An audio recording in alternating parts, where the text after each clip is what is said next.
En arrivant à Orly, on ne peut pas la louper. Une galerie de portraits, des voyageurs pour la plupart, sur les murs du terminal sud. C'est lumineux, c'est sympathique. Derrière le hublot, Jean-Charles de Castelbajac, le créateur, est fan d'Orly pour son architecture et ses souvenirs d'enfance en couleur.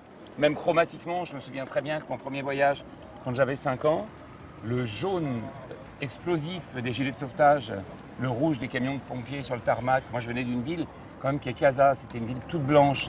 Et ça a été, je crois, mon premier kidnap de couleur. La couleur, c'est sa touche personnelle, son manifeste. En 97, il relook les chasubles des évêques et de Jean-Paul II lors des Journées mondiales de la jeunesse. Le couturier crée des vêtements à messages, il défile dans le métro et croque à la craie des petits anges un peu partout.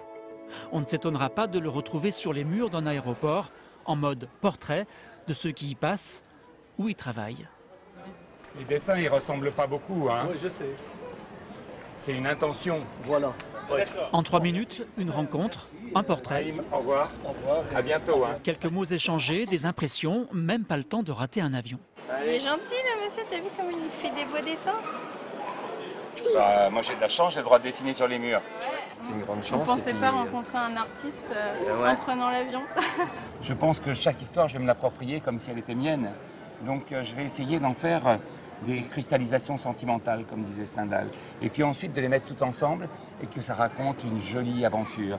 En août, un site internet collectera d'autres histoires de voyage et une centaine de portraits garniront à l'automne une nouvelle fresque géante à Orly-Sud.